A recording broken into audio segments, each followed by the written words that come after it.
They went to Egypt and the Assyrians for help. And then God destroyed 185,000 Assyrians, and their king retreated and got home in shame, and his children killed him.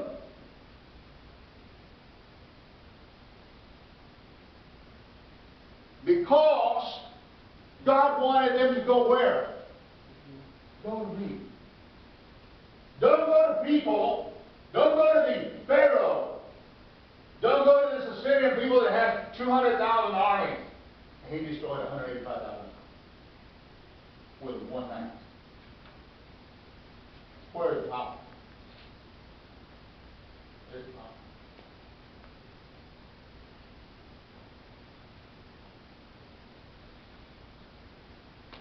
The third question, he says, where is the dispute of this world? This may be directed to the Jewish and the Greek debaters who were convinced that they knew everything. They had to handle everything. We know everything. They didn't know.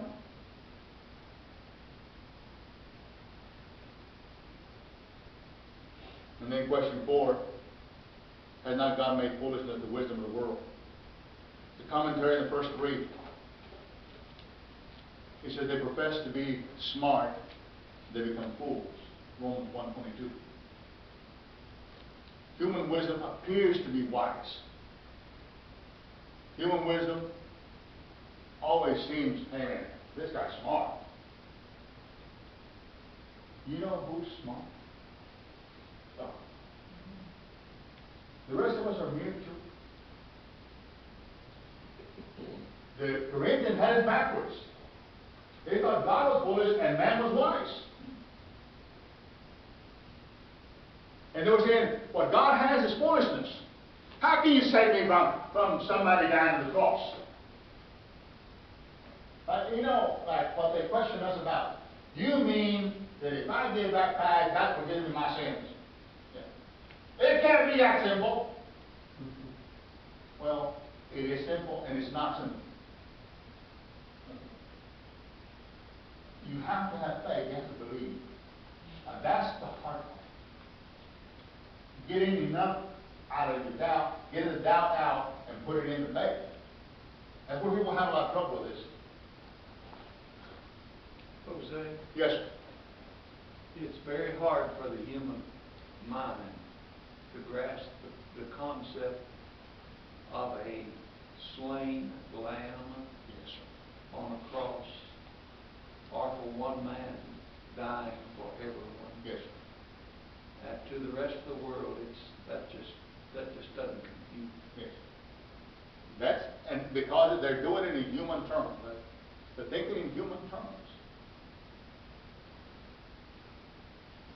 You know, but he already given examples of this. All they do is go back in history. You remember the blood of the lamb on the doors? What happened to the angel that night? Where he got to the door and there was blood. He passed the blood. He passed the blood. Passover. And everybody inside was safe. But he got to the next house and that guy said, I don't need the blood of the lamb. Okay, what happened to him? The firstborn started crying. Here's the crying. How could my son die? He was healthy today. He's dead now. He's just a mere hour and he's dead.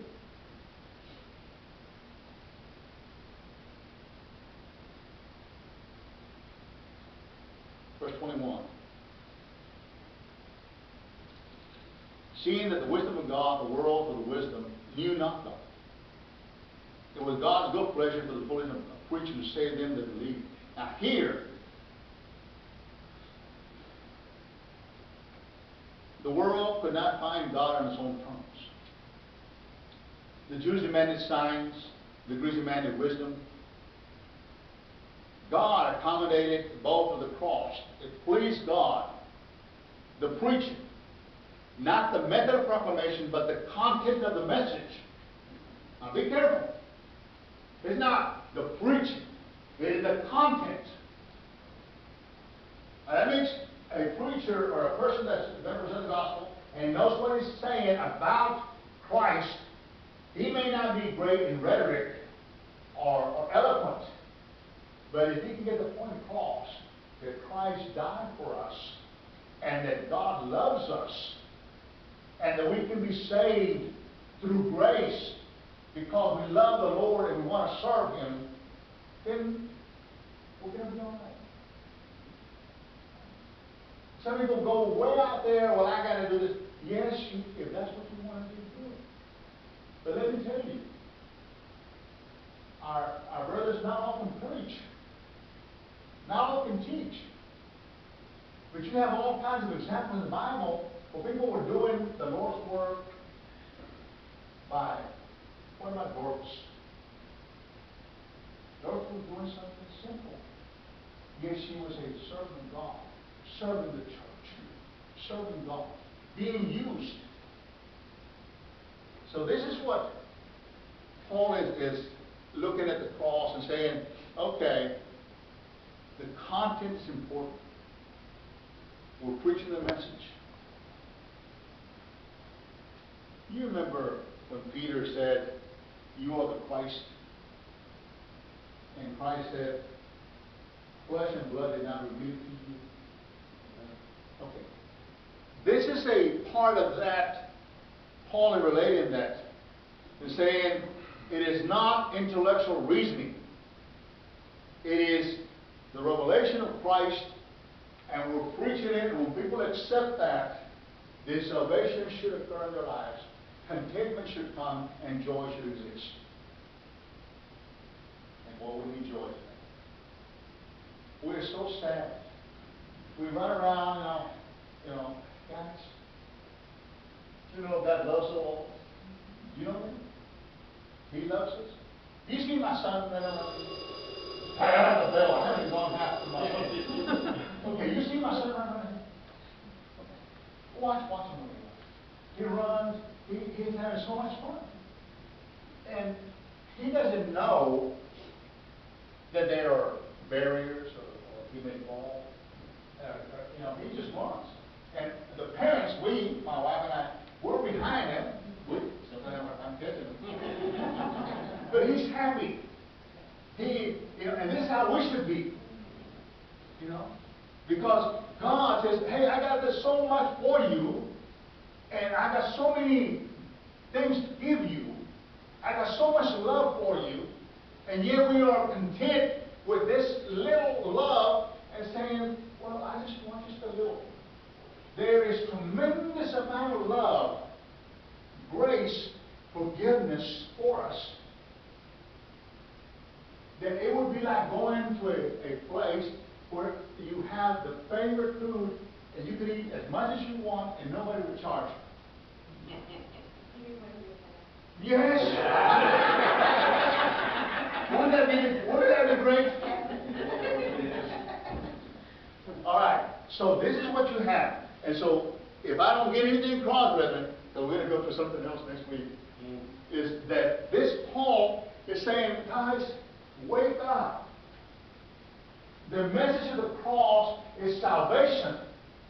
It is grace. It is love. It is peace. It is sanctification. Yes. People need to know that, and a smile should appear on our face, and we say, and then at the end, it gets even better. Now, who doesn't want that? But we go around here, well,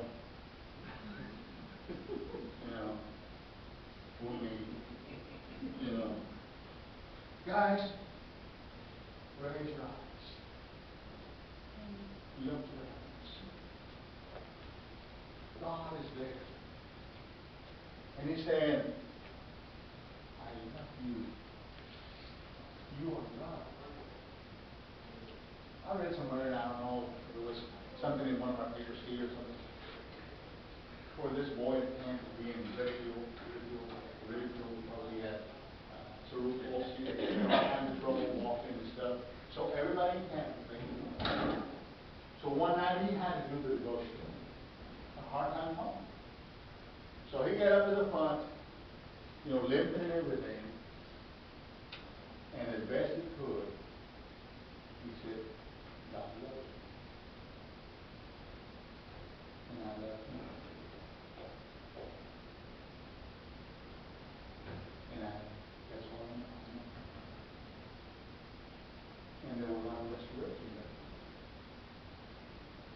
said, when you leave this place, remember how much it cost. And that the message of the cross is separation of people from Jesus. You go over there, go sing in the crowd, go enjoy God. And if you have questions, email me. And if you don't email me, that's fine. Next week, we're going to a little bit more, not on this text, but something else. We're going to be talking about marriage, but not now. We're going to be talking about preachers.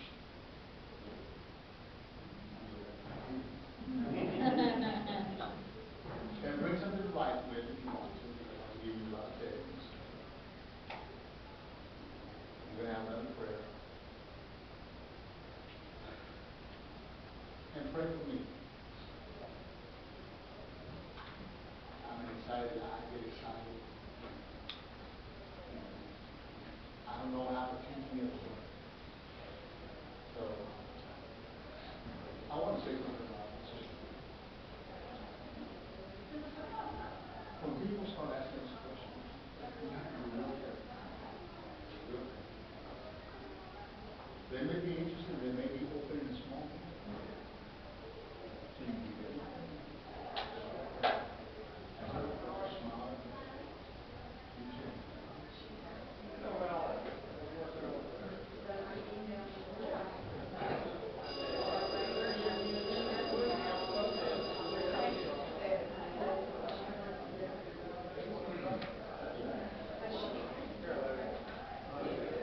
It's a start. Is that even? You guys have a great day, a great week. See you next week. God bless you. Thank you.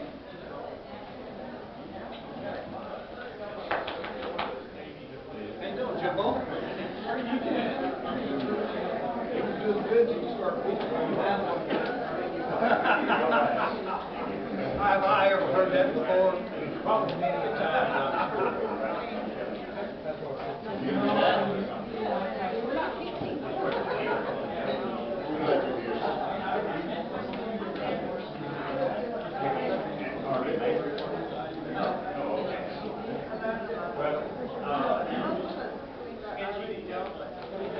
Morning, how are you doing? I'm all right.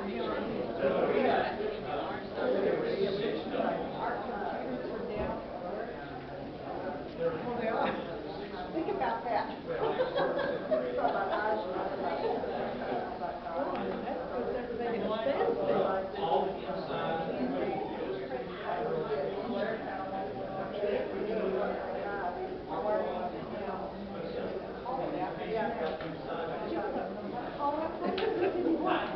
I can come and work for you. The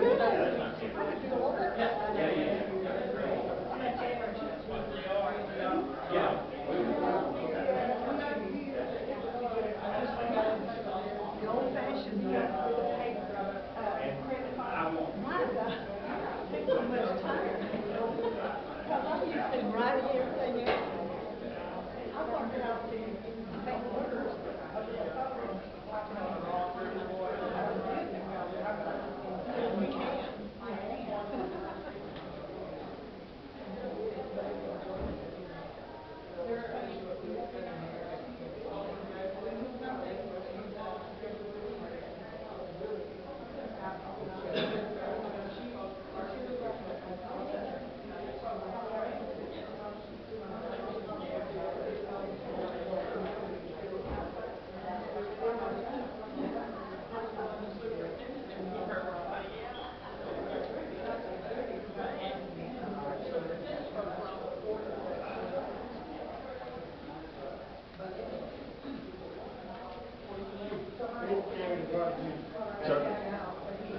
Brother Turner has it.